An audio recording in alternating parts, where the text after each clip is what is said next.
Msanii na mfanyabiashara Shilole ambaye anafahamika sana katika kufanya biashara ya chakula. Kwa mwaka 2025 watu maarufu sana walikuwa wakipendelea sana kula katika sehemu yake ya mgahawa iliyofahamika kama Shishi Food. Sasa hii leo alikuwa akirejea kutoka Kigoma, alikuwa akielekea jijini Dodoma, ikiwa Shilole kwa siku ya kwanza ya mwaka 2025, yani mwaka mpya 2026, amesherekea akiwa Kigoma, ambako mbunge wa jimbo la Kigoma mjini Clepton Levocatus aliweka Pilau Day, ambapo Shilole alikuwa ni mmoja kati ya watu waliohudhuria Pilau Day Kigoma mjini. Shilole alionekana kuhusika katika manunuzi, alionekana kuhusika katika mapishi ya pilau ambalo Clepton Levocatus ameliandaa kwa ajili ya kusherehekea na wananchi wa Kigoma mjini.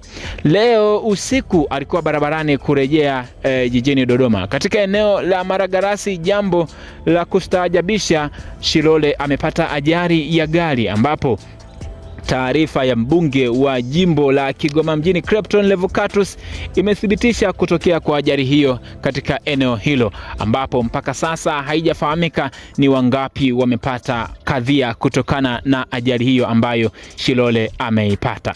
Ikumbukwe mwaka 2025 Shilole ataukumbuka kutokana na vurugu zilizotokea Oktoba 29 kwa kuchomewa mgahawa wa Shishi Food, ambao yeye anasema sioni sababu ya mgahawa wangu kuchomwa kutokana na vurugu za Oktoba 29.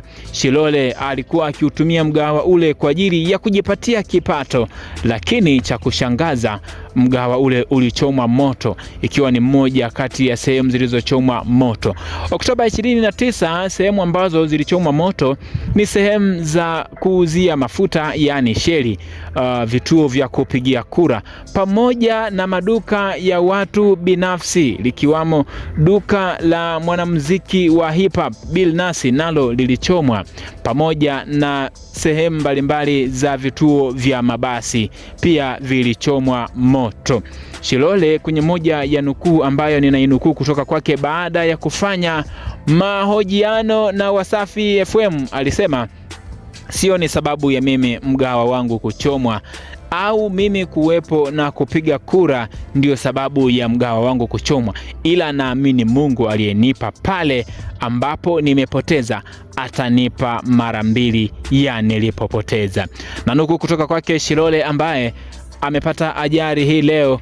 Mungu aendelee kumlinda, aendelee kumtokea kwa mwaka 2026 ukawe ni mwaka mwema kwake na kwa wafuasi wake na Watanzania kwa ujumla. Hii ni Flow Update.